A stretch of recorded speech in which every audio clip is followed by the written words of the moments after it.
그 뒤를 이어 베들레헴의 입산이 이스라엘의 사사가 되었더라. 그가 아들 30명과 딸 30명을 두었더니 그가 딸들을 밖으로 시집보냈고 아들들을 위하여는 밖에서 여자 30명을 데려왔더라. 그가 이스라엘의 사사가 된 지 7년이라. 입산이 죽음에 베들레헴에 장사되었더라.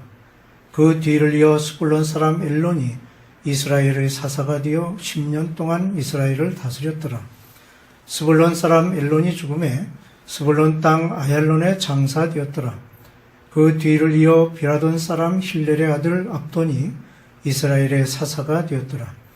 그에게 아들 40명과 손자 30명이 있어 어린 낙이 70마리를 탔더라. 압돈이 이스라엘의 사사가 된 지 8년이라. 비라돈 사람 힐렐의 아들 압돈이 죽음에 에브라임 땅 아말렉 사람의 산지 비라돈에 장사되었더라. 아멘. 이스라엘 백성이 가나안 땅에 정착하여 여호수아 시대에 이어 400여 년 동안 사사들이 활동하던 시대를 사사 시대라고 하죠. 여호수아와 장로들이 세상을 떠나고 나자 이스라엘 백성들을 인도하는 올바른 지도자가 없게 되었습니다. 그리고 하나님께서 사사들을 세우셔서 대적의 손에서 구원해 주셨지만 사사들이 죽은 후에는 조상들보다 더욱 타락하여 다른 신을 섬기며 패역한 길을 그치지 않았습니다. 이에 하나님께서는 이방 민족들을 머물러 두게 하셔서 그들로 하여금 이스라엘이 고통당하게 하셨습니다. 하나님께서 남겨두신 족속은 블레셋 5 군주들과 가나안 사람, 히위 족속, 그리고 헷 사람, 아모리 사람, 브리스 사람, 여부스 사람 등이었습니다. 하나님께서는 이 가나안 열국들을 통하여 이스라엘에게 고통을 주게 하셔서 그들로 하여금 배반하는 자리에서 돌아오도록 하신 것입니다. 입다의 뒤를 이은 사사는 베들레헴 출신의 입산이었는데 그는 단지 아들, 딸을 30명씩 두고 이들 모두를 이방인들과 결혼시켰다는 사실만을 기록하고 있습니다. 그리고 그의 뒤를 이은 스불론 출신의 사사 엘론에 대해서도 몇 년을 치리하다 죽었다는 간단한 기록만을 남기고 있습니다. 사사 입다 이후에 이스라엘은 평화의 시대가 이어졌습니다. 이 시대에 활동한 사사들의 활동이 간단하게 기록되어 있는데 사사 입산의 예를 통해 우리는 몇 가지 교훈을 얻게 됩니다. 첫째로 평화로운 시기에 입산이 사사로 활동하였습니다. 평화로운 시기임에도 하나님께서는 사사를 세우셨다는 것을 보여줍니다. 환난의 시기에 세워진 사사의 사명은 백성을 구원하는 것이었습니다. 그런가 하면 평화로운 시기에 사사로 세움을 받았다는 것도 그들의 사명이 있었던 것입니다. 즉 이스라엘 백성이 다시 타락하지 않도록 말씀으로 교육하게 하신 것입니다.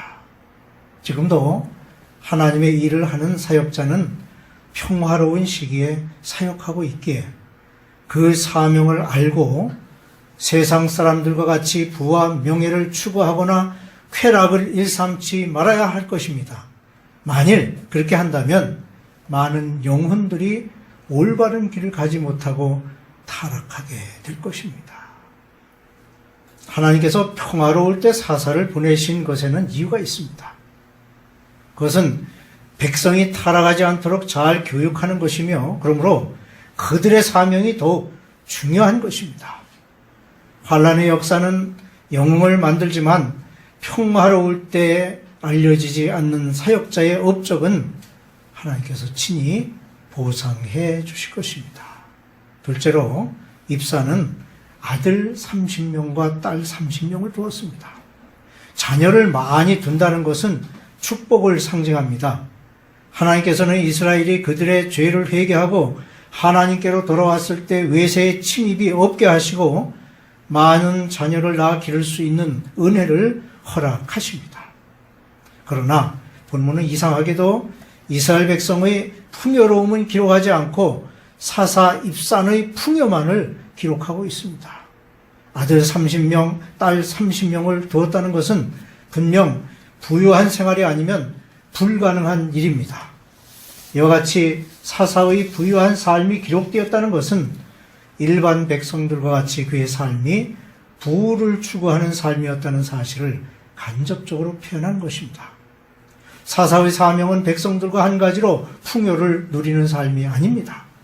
그의 사명은 백성의 풍요로운 삶 가운데 죄악이 스며들지 않도록 지도하는 것이며 하나님의 말씀을 듣고 하나님을 떠나지 않도록 교육하는 것입니다. 그것은 환난의 때보다 풍요로울 때에 더욱 유혹이 많기 때문입니다. 사람이 가난할 때보다 부유해지면 더욱 교만해져서 하나님을 떠나기 쉽습니다. 이것을 볼 때 사사 입사는 자기의 사명을 잃어버리고 있었다고 볼 수 있습니다. 셋째로 입사는 딸들을 타국으로 시집 보냈고 아들들을 위해 타국에서 여자들을 데려왔습니다. 타국으로 시집 보냈다는 말은 이방인과의 결혼을 의미하는 것으로 이 이방인과의 결혼은 그들과 대립이 없는 평화의 시기였음을 알 수 있습니다. 즉 사사 입사는 이방인과 교류하고 있었음을 보여줍니다. 하지만 여호수아가 경고하고 있듯이 그는 하나님의 뜻에 어긋나는 행동을 한 것입니다. 여호수아 23장 12절에는 너희 중에 남아있는 이 민족들을 가까이하여 더불어 혼인하며 서로 왕래하면 너희에게 올무가 되며 덫이 되며 너희의 옆구리에 채찍이 되며 너희의 눈에 가시가 될 것이라고 했습니다. 그리고 이러한 이방인과의 결혼은 타락의 시작이 되는 것입니다.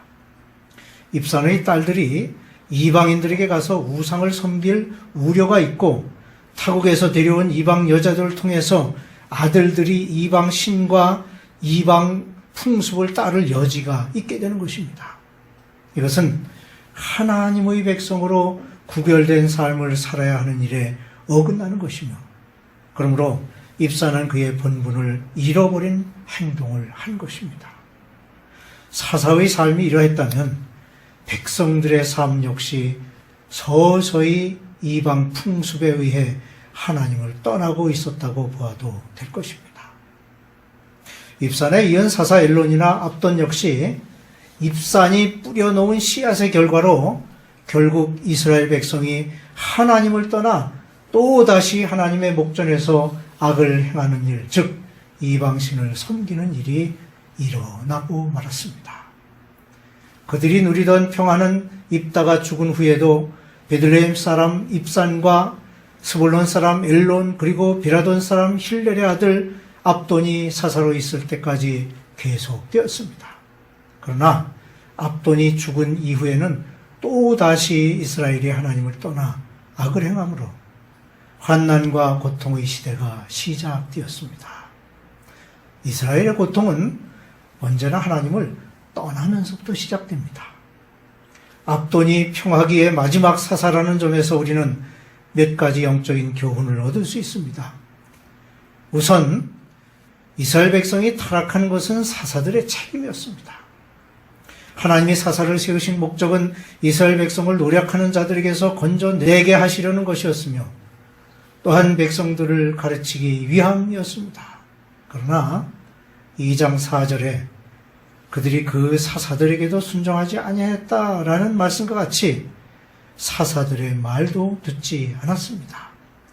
이스라엘 백성이 사사들의 말을 듣지 않았다는 것은 이스라엘 백성이 타락했을 때는 사사의 교훈도 청종하지 않았다는 말이 됩니다. 그때도 하나님께서는 사사를 세우셨는데 그 이유가 있습니다. 그것은 전에 이스라엘이 타락하여 하나님을 떠났을 때 그들로 하여금 이방 족속으로부터 고통을 당하게 하심으로 그들이 회개하여 그들의 고통을 하나님께 호소할 무렵 사사를 세우신 것입니다. 이러한 이스라엘 백성의 배반을 알고 계셨던 하나님께서는 평화로울 때 미리 사사를 세워 두심으로 그들의 타락을 미연에 방지하고자 하셨던 것입니다. 그러기에 평화로울 때 사사의 사명은 더욱 중요하다고 할 수 있지요. 한편 사사 이후에 백성들이 타락하게 되는 것은 그 사사의 책임이 큰 것입니다. 왜냐하면 사사는 자기의 사명을 올바로 감당하지 않았기 때문입니다. 또 다른 교훈은 백성의 타락의 원인은 이방인과의 교류 때문이었습니다. 이스라엘 백성이 하나님의 목전에서 악을 행했다는 것은 우상을 섬기는 행위를 말합니다. 이스라엘 백성이 섬겼던 우상은 대부분 자체적으로 만든 것이 아니라 이방 족속의 신들이었습니다. 이것은 이스라엘 백성이 이방인과의 교류로 인한 것이었습니다. 더구나 입다 이후 평화로운 시기에도 사사 입사는 그의 딸들을 이방인과 결혼시키며 아들들을 위해서는 이방 민족에게서 여자를 데려왔습니다. 12장 9절에 그가 아들 30명과 딸 30명을 두었더니 그가 딸들을 밖으로 시집 보냈고 아들들을 위하여는 밖에서 여자 30명을 데려왔더라는 말과 같이 이러한 일들이 이스라엘이 하나님을 떠나 타락하게 된 이유였습니다. 또한 백성의 타락의 원인은 물질을 추구하는 삶을 살았고 교육이 부재했기 때문입니다. 평화기의 마지막 사사인 압돈의 생애에는 그의 활동이 단 2가지만 기록되어 있습니다. 그것은 아들 40과 손자 30을 두었다는 내용과 아들과 손자들이 어린 낙이 70피를 탔다는 것입니다. 이 내용으로 보면 사사 압돈과 그의 아들 손자들은 상당한 부와 지위를 가지고 있었음을 알 수 있습니다. 이렇게 사사의 가정이 부를 누렸다는 것은 이익을 추구하는 삶을 살았다는 증거가 되는데 백성은 사사의 삶을 본받기가 쉽습니다. 그러므로 사사의 타락은 곧 백성들의 타락으로 이어집니다. 백성이 지식이 없으므로 망하는도다라는 호세아 4장 6절 말씀과 같이 사사들이 이스라엘 백성들에게 하나님을 아는 지식을 갖도록 교육하지 않았기 때문에 새로운 세대들이 자라면서 하나님을 알지 못하고 이방신을 따르며 타락한 생활을 하게 되었던 것입니다. 사사들의 기록에는 그들이 태어난 곳과 장사된 곳이 빠짐없이 기록되어 있습니다. 이것은 그들이 역사적인 인물이라는 사실을 보여주는 것이기도 하지만 그 밖에는 다른 기록이 없다는 것은 일반 사람들과 비교해 볼 때 별다른 차이가 없다는 것을 말해줍니다. 입산이 7년, 엘론이 10년, 압돈이 8년 통치하는 동안 이스라엘이 평온했다는 것을 알 수 있습니다. 한편 그 기간은 이스라엘이 서서히 하나님을 등지고 배반하는 때이기도 합니다. 바로 이것을 상징하는 것으로 보여주는 것이 바로 입산의 경우입니다. 그런 아들, 딸들을 모두 이방인들과 결혼시켰습니다.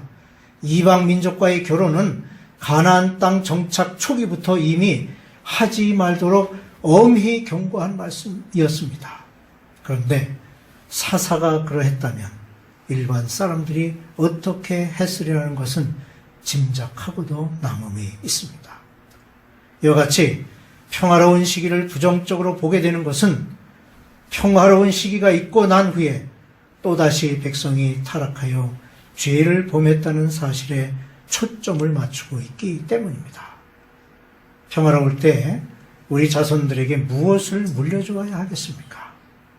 물질적인 유산을 물려주게 된다면 그것은 오히려 자손들에게 해로운 유산이 될지도 모릅니다. 그러므로 우리는 아름다운 신앙의 유산을 물려주어야 합니다.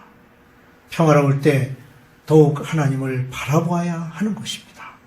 이런 때에 하나님을 아는 일에 힘쓰고 더욱 기도하는 시간을 갖게 되면 이것이 진정한 평화로운 삶, 축복의 삶이 될 것입니다.